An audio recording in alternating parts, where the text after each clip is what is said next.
প্রিয় নবম শ্রেণীর ছাত্রছাত্রীরা, আজ তোমাদের রায়মার্টিন প্রশ্নবিচিত্রার থার্ড সামেটিভ পরীক্ষার ইতিহাসের মডেল সেট 6 ও 7 এই দুয়ের এমসিকিউ ও এসিকিউ নিয়ে আলোচনা করব।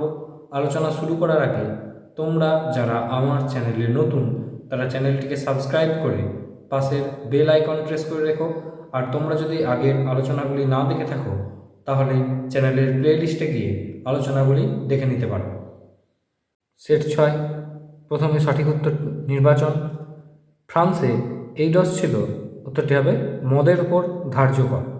জাতীয় রক্ষী বাহিনী গড়ে উঠেছিল লাফায়েতের নেতৃত্বে। লালকর্তা বাহিনীর নায়ক ছিলেন গ্যারিবল্ডি। ফ্রান্সে ডাইরেক্টরি শাসন শুরু হয়, উত্তরটি হবে 1795 খ্রিস্টাব্দে। ক্যাসালটি ছিলেন ইংল্যান্ডের প্রধানমন্ত্রী। ফ্রান্সের বিরুদ্ধে চতুর্থ শক্তিজোট গড়ে ওঠে 1813 খ্রিস্টাব্দে। পরে রাশিয়ায় সোশ্যাল ডেমোক্র্যাটিক ওয়ার্কার্স পার্টির মুখপত্র হল, উত্তরটি হবে ইস্ক্রা পত্রিকা। প্যারিসের শান্তি সম্মেলনে স্বাক্ষরিত চুক্তি ছিল, উত্তরটি হবে 5টি। গ্রেগরি রাসপুটিন ছিলেন একজন ভণ্ড সন্ন্যাসী। ব্লিটজক্রিগ যুদ্ধ পদ্ধতি জার্মানি কোন দেশকে আক্রমণে ব্যবহার করেছিল, উত্তরটি হবে পোল্যান্ড। তারপরে প্রশ্ন, হিটলারের অপারেশন বারবারোসা এটি রাশিয়া আক্রমণ নীতি। আমেরিকা ভিয়েতনামের যুদ্ধে কোন রাসায়নিক বোমার ব্যবহার করেছিল, উত্তরটি হবে নাপাম। সম্মিলিত জাতিপুঞ্জের সনদের কত নম্বর ধারায় উদ্দেশ্যের কথা বলা হয়েছে, উত্তরটি হবে 1 নম্বর। দ্বিতীয় বিশ্বযুদ্ধের সময় গণতন্ত্রের অস্ত্রাগারে পরিণত হয়েছিল আমেরিকা যুক্তরাষ্ট্র। জাতিসংঘের সদর দপ্তর হয় যে শহরে, উত্তরটি হল জেনেভা।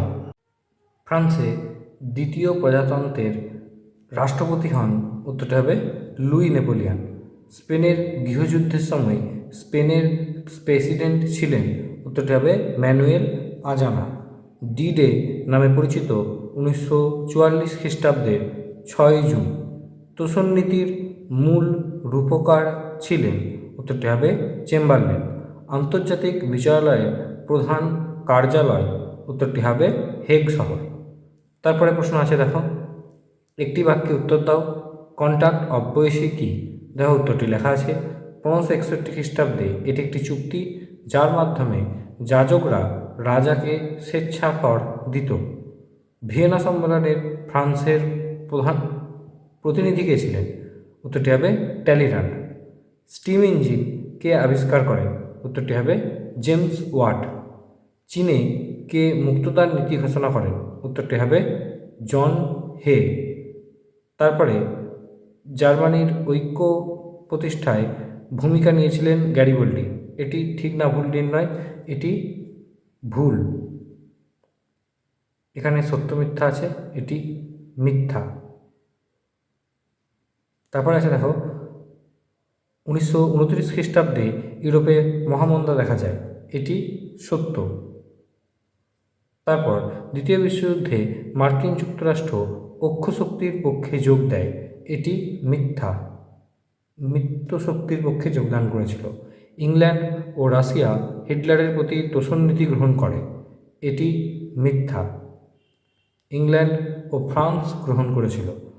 পরে স্তম্ভ মেলানো দেখা করে দেওয়া আছে। ডাইরেক্টরি শাসনের অবসান হয় 1799। ফেব্রুয়ারি বিপ্লব 1848। ভাইমার প্রজাতন্ত্র জার্মানিতে। দ্বিতীয় বিশ্বযুদ্ধের সূচনা 1939 খ্রিস্টাব্দ। পরে শূন্যস্থান পূরণ। গ্রিসের একটি গুপ্ত সমিতির নাম হল হেটাইরিয়া ফিলিকে। ফ্যাসিস কথার অর্থ একগুচ্ছ শলাকা। জার্মানির সম্মিলিত জাতিপুঞ্জে সনদের ধারা ছিল 111। জাপানে ড্যাশ শহরে পারমাণবিক বোমা নাম লিটিল বয়। হিরোশিমা শহরে বোমাটি ছিল লিটিল বয় নামে। পরে রয়েছে সঠিক ব্যাখ্যা নির্ণয়। দ্বিতীয় বিশ্বযুদ্ধের পরবর্তীকালে বিশ্বব্যাপী ঠান্ডা লড়াইয়ের সূচনা হয়, কারণ মার্কিন পুঁজিবাদ ও সোভিয়েত সাম্যবাদের মধ্যে আদর্শগত সংঘাত দেখা দিয়েছিল।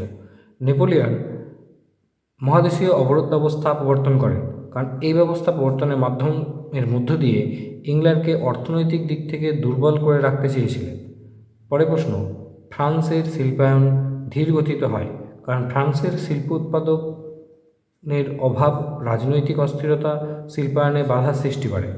জাতিসংঘের উদ্দেশ্য ছিল পারস্পরিক সহযোগিতা ভিত্তিতে আন্তর্জাতিক সমস্যাগুলির সমাধান করা। পরে 7 সেটটি দেখে নাও।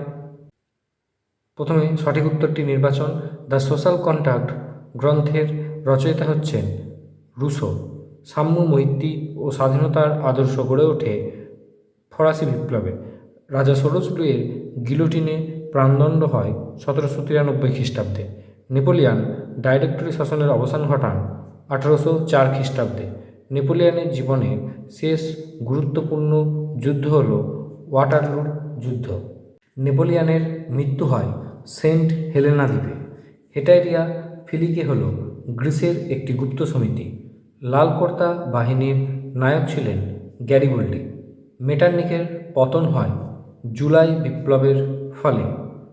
কমিউনিস্ট ম্যানিফেস্টো গ্রন্থটির রচয়িতা হলেন কার্ল মার্কস। সেফটি ল্যাম্প আবিষ্কার করেন হামফ্রে ডেভি। অন্ধকারাচ্ছন্ন মহাদেশটি হল আফ্রিকা। লেনিন প্রকাশিত পত্রিকাটির নাম ইস্করা। রাশিয়ার পার্লামেন্টের নাম, উত্তরটি হবে ডুমা। ফুয়েরার উপাধি নিয়েছিলেন, উত্তরটি হবে হিটলার। হিটলারের পোল্যান্ড আক্রমণ করেন 1939 খ্রিস্টাব্দে। পার্ল হারবারে বোমাবর্ষণের পর দ্বিতীয় বিশ্বযুদ্ধে অংশগ্রহণ করেছিল মার্কিন যুক্তরাষ্ট্র। কোন দিনটি ডি ডে নামে পরিচিত? উত্তরটি হবে 6 জুন 1944।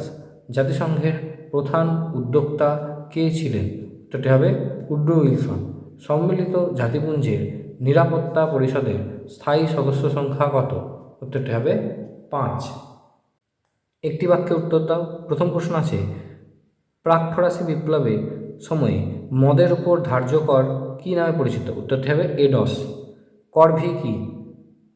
বিপ্লব পূর্ববর্তী ফ্রান্সে বেগার শ্রমকে বলা হতো করভি। কোন ঘটনা অপারেশন বারবারোসা নামে পরিচিত? হিটলারের রাশিয়া অভিযানের সাংকেতিক নাম হিসাবে অপারেশন বারবারোসা নামে পরিচিত। লেবেনস্ট্রম কথার অর্থ কী? উত্তরটি হলো জীবন অঞ্চল। পরে প্রশ্ন, জেমস ওয়াট বাষ্পচালিত রেল ইঞ্জিন আবিষ্কার করেন? উত্তরটি এটি হবে মিথ্যা, জর্জ স্টিফেনসন হবে। 1870 থেকে 1913 খ্রিস্টাব্দ সময় ছিল ইউরোপে সশস্ত্র শান্তির যুগ, এটি সত্য। পরে এপ্রিল থিসিস ঘোষণা করেন টটস্কি, এটি মিথ্যা। এপ্রিল থিসিস লেনিন ঘোষণা করেন। ইঙ্গো ফরাসি তোষণনীতি ছিল দ্বিতীয় বিশ্বযুদ্ধের অন্যতম কারণ, এটি সত্য। তারপরে শূন্যস্থান পূরণ। কার্লসবার্গ ডিক্রি জারি করেন? উত্তরটি হবে মেটার্নিক। জার্মানির সম্রাটকে বলা হয় কাইজার। এখানে দেখো জাতিসংঘের প্রথম মহাসচিব ছিলেন, উত্তরটি হবে এরিক ড্রুমন্ড। বর্তমানে জাতিপুঞ্জের মহাসচিব হলেন অ্যান্টোনিও গুটারেস। তারপরে স্তম্ভ মেলানো দেখো করে দেওয়া আছে। জুনটা ছিল ফরাসি সেনাবাহিনী। গ্র্যান্ড আর্মি সামরিক চক্র। অসিয়া রেজিম পূর্বতন ব্যবস্থা। সাবমেরিন ডুবোজাহাজ। বিবৃতি ব্যাখ্যা। বিপ্লবের প্রাক্কালে ফ্রান্সের আইন ব্যবস্থা ছিল ত্রুটিপূর্ণ, কারণ বিচারকগণ ছিলেন অসৎ ও দুর্নীতিপরায়ণ। প্রাশিয়ার নেতৃত্বে জোলভার আইন গঠনের উদ্দেশ্য ছিল জার্মানির বিভিন্ন রাজ্যগুলির মধ্যে অর্থনৈতিক বৈষম্য দূর করা। পরে প্রশ্ন রয়েছে, দেখো শিল্প বিপ্লব সর্বপ্রথম ইংল্যান্ডে শুরু হয়েছিল, কারণ বেশ কিছু সুযোগ সুবিধা ইংল্যান্ডে শিল্প বিপ্লব ঘটাতে সাহায্য করেছিল। জার্মানিতে নাৎসিবাদের উদ্ভব ঘটেছিল, কারণ বিরোধী শক্তির দুর্বলতার সুযোগে হিটলার জার্মানদের আর্থিক স্থিতিশীলতার আশ্বাস দিয়েছিলেন। আজকের আলোচনা এই পর্যন্তই। দেখা হবে পরবর্তী ভিডিওতে।